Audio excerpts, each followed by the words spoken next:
everyone, this is Peak Entertainment and we are back again. And we're now going to do a quick review of The Flash Season 6 Episode 19, Success is Assured. Now normally I wouldn't do this review when I cover the television shows. I normally do the premieres, the finales and any episodes that I feel has been an exceptional one, an episode standout as what I have on my playlist. But the reason I'm concentrating on this episode is because, as we know, all of the CW shows, their schedules and their filming of the episodes have all been affected by the COVID-19 outbreak. Now, normally the CW shows, in particular The Flash and Supergirl, they normally have about 22 episodes. So here we are now on 19, and unfortunately they were unable to complete the remaining 3 episodes to get to the 22 quota. So they've had to do a bit of reconfiguring around and kind of shoehorn, if you like, elements and events that are probably going to happen in later episodes and shoot them all in for this episode here, episode 19. And then it still remains a question of what they're going to do for the remaining 3 episodes. Will they condense them down for the season 7 premiere, or will they just kind of chop them up and then kind of put them in, filter them in throughout the latter episodes of season 7? So I just thought it'd be a good idea to cover this episode here as it's kind of the finale by default, if you like, if that's one way to put it. So at the same time, when I do review these episodes for all of the shows, because they were all affected, Batwoman, Legend, I think Legends is the exception because Legends managed to film all of the episodes. So I think it's just a case of doing the post-production work. And Supergirl was another one that was unable to finish. I think the finale is within 2 episode time for Supergirl as well. So when reviewing these episodes, I will have to kind of compensate and give a bit of leeway that these episodes here, they weren't deemed the finales, and they have been hindered, of course, by what's going on. So we wouldn't expect these episodes to be the full, if you like, exceptional, well put together. There are going to be a few more flaws than what we would normally expect. So I will kind of give a bit more leeway when I review this. So the episode we concentrate on here is Success is Assured, and we continue with the events of this ongoing mirror universe. And as we saw from the previous episode, now Eva has kind of now really come to the fore and got a massive grip on her powers, and she's able to kind of escape the mirror universe, and she's hell-bent on getting revenge on her husband. We know, of course, that Camilla and Iris were trapped in the mirror universe, and Team Flash were trying to find ways, look into ways to get them out of there. So we kind of begin with Flash and Ralph. They're investigating what's going on, discussing ways how they can break into the mirror universe and stop Eva. They go to this warehouse where I think there's this black hole operation involved, and they get trapped by the fire by the chief of police, who we know is taken over as one of Eva's control people. So they manage to escape from there, and then later on Barry realizes what's going on, and he goes to Carver and tells him that he knows that Iris has disappeared, and he basically knows about what's going on with the mirror universe. Now, I did question this a little bit because I don't believe, and correct me if I'm wrong, I don't believe that Barry has actually met Carver before. Carver has obviously had issues with Iris, but that was primarily because Iris was investigating what was going on with the metallic industry. He's never actually come across Barry, so the fact that Barry came in as the kind of CSI person investigating was a bit over revealing for me, because Carver would suddenly realise, well, how does Barry know this? How does he come across all of this mirror universe and the facts that I'm involved? How does he know all of this? I just thought it was a bit revealing, but we get a back and forth, and he reveals that Iris has disappeared, and he states that Iris has gone now, and that she doesn't know where he is or how to find her. So that was a bit of back and forth on it. I know they had to heighten up, and again, that might have been one indication of what's affected this episode, because I believe they may have wanted to have earlier scenes or early episodes where Barry and Carver have early conversations first before they have this confrontation. We then, of course, have another scene with Iris and Camilla. I believe it's where Iris has kind of realised that she can kind of transport in and out of the universe. She can sense things and kind of touch other objects, if you like, on there. So that was very interesting development. Again, we're probably going to see that more in season 7 later on.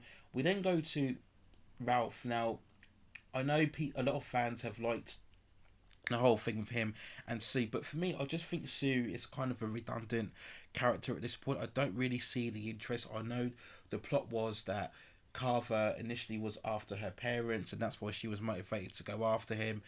But when she stated that some deal was worked out and Carver was going to leave them alone, I kind of felt, well, that was a good kind of way to write her out of the show.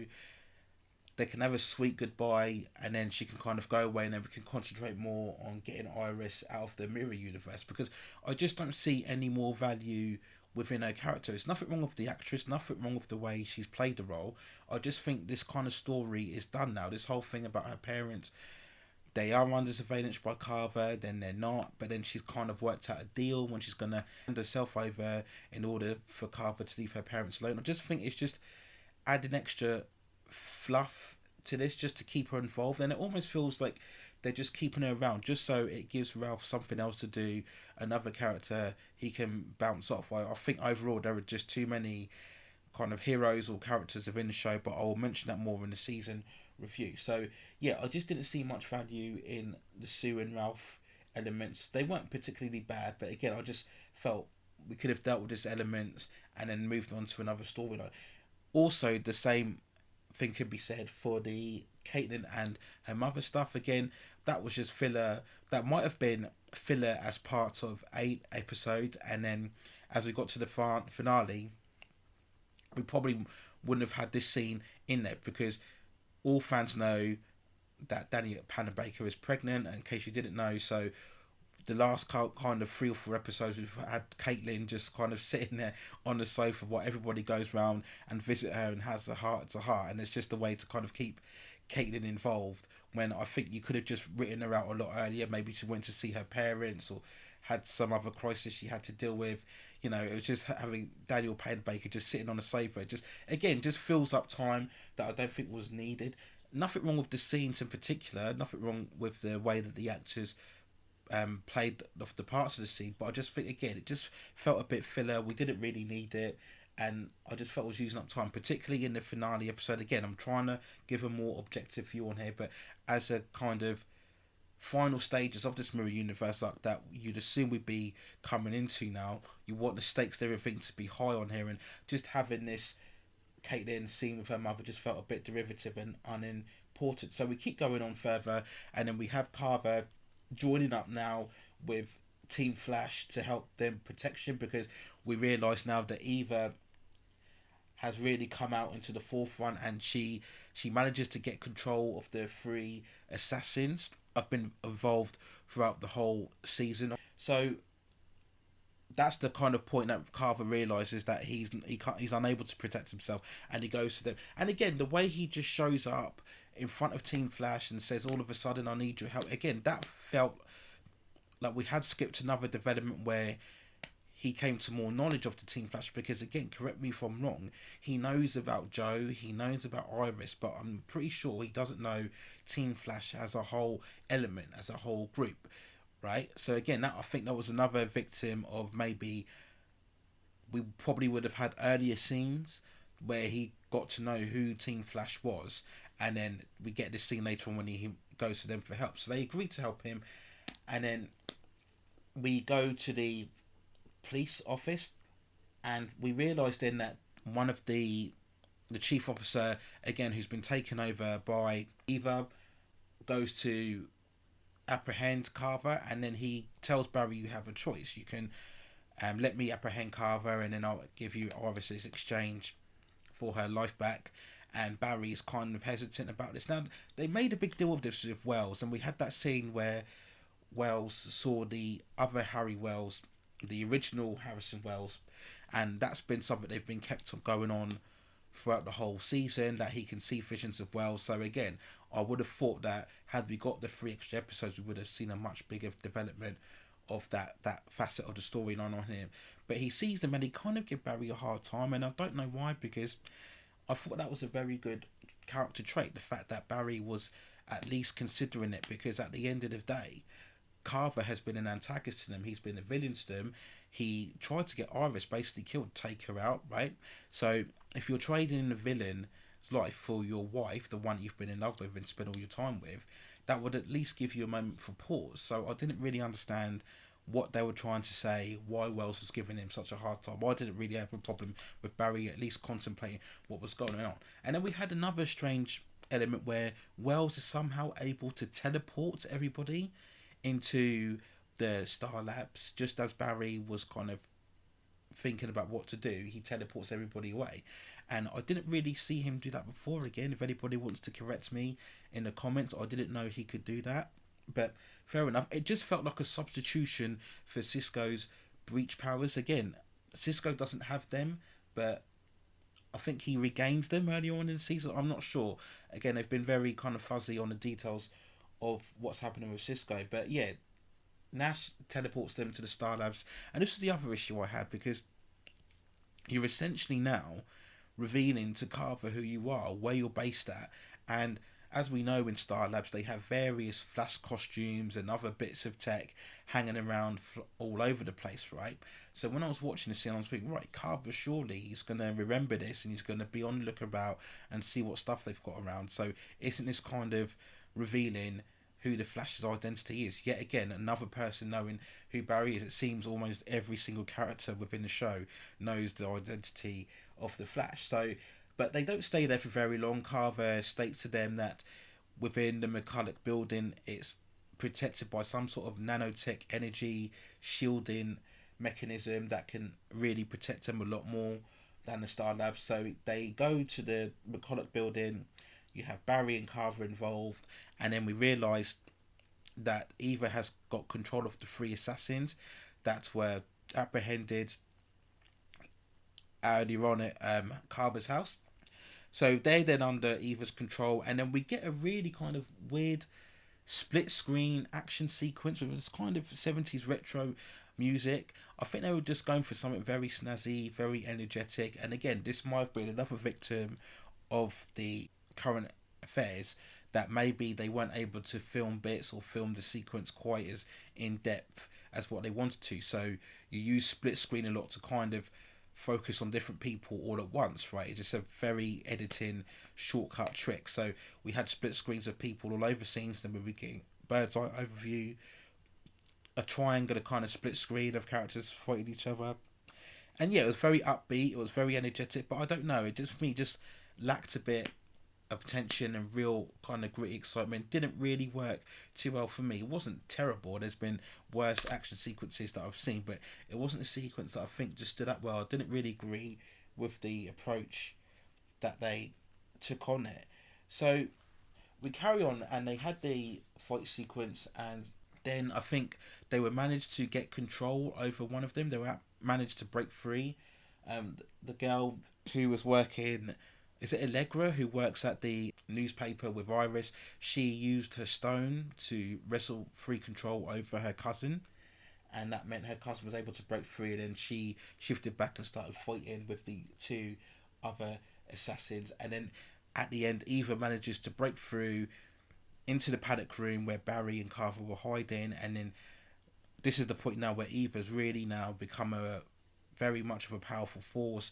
She's able to manipulate glass and mirrors, of course, and use them as sharp projectiles. So we had that really quite stark sequence when she throws the blades at Carver, and then Barry comes in a moment, and all the blades hit Barry. And as we know, because he's the Flash, his healing powers, are far more superior to that of a normal human. So yeah, he's kind of impaled by that. He tries to fend them off, but then one of the blades hits Carver, and then Carver eventually dies. Eva has kind of fulfilled her mission now. She removes the blades from the Flash, and you kind of think that should be it, right? She should be able to now just free Iris and Camilla and whoever else is trapped in the mirror universe. She's done her job. And again, Barry was kind of stating that we'll do anything to stop you. But if we think about it, and again, this is another effect of the current affairs, is that Eva's done her job now. She's got free. She's taken control of the company. She hasn't so far indicated anything about world domination or going into the kind of black arms weapon industry the same way that Carver did. We found out, of course, that Carver didn't do anything to look for Eva when she disappeared. He just went straight into the weapons business.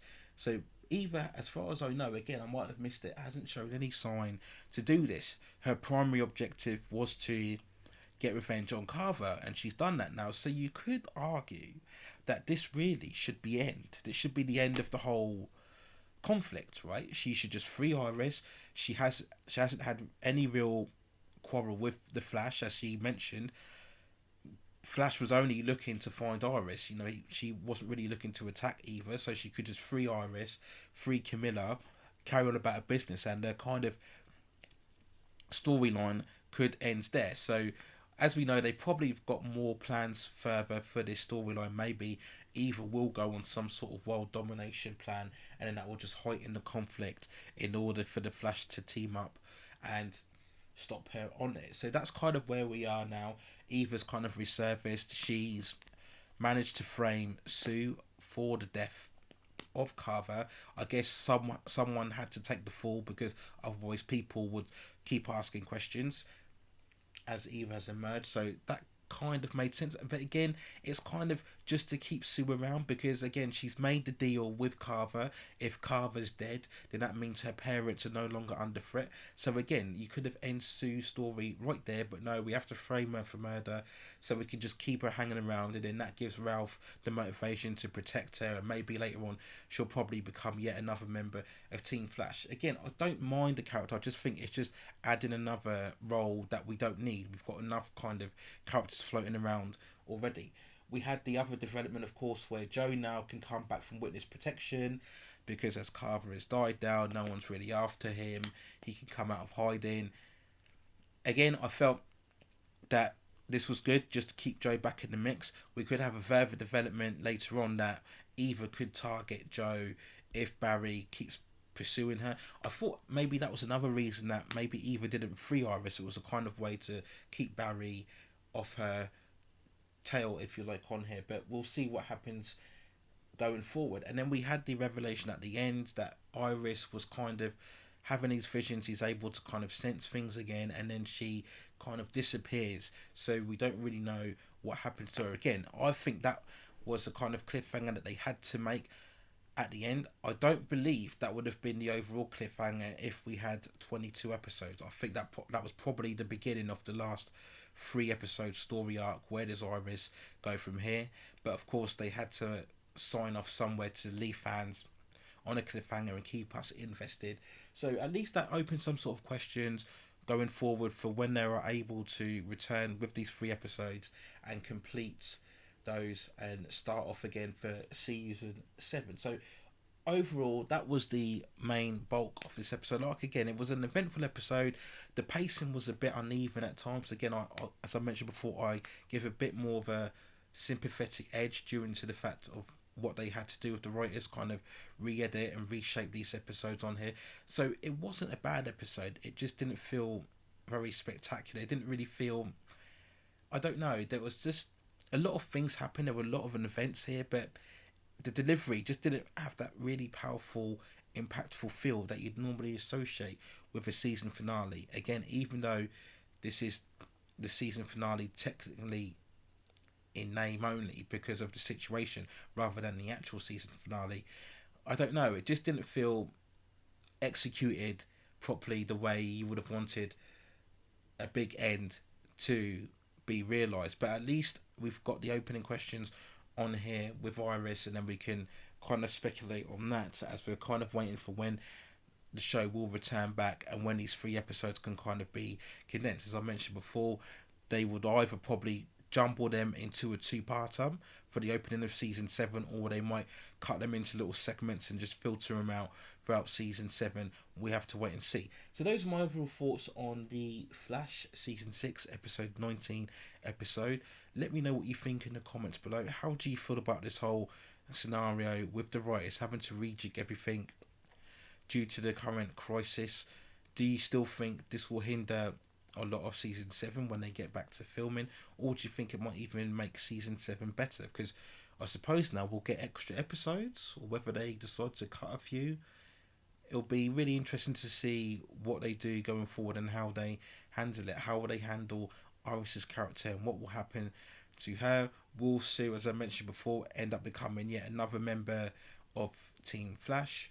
How will Eva go forward now that she's released and she's a public figure back in the open? Some have mentioned that maybe this might be a better variation on the Mirror Master, because we did have the first Mirror Master, but I didn't think that was a very good version. That was one of the kind of classic Flash rogues that they didn't utilise very well. So if this is kind of Mirror Master 2, I think it's a much better version. It would be good to see more characterisation of Eva as we go back in the episodes on here. But so far, yep, she's an imposing threat that is going to take a lot for Team Flash to put together to try and stop her. And that's always a good thing. We have a powerful villain. But let me know what you think in the comments below. I will do an overall season review of The Flash and all other CW shows once they wrap up their kind of finale, technically finale, however way you want to put it, episodes, and then I will do an overall season review for all of them as well. So that's it for now. Take care of yourselves, stay at safe distances, and I will see you very, very soon.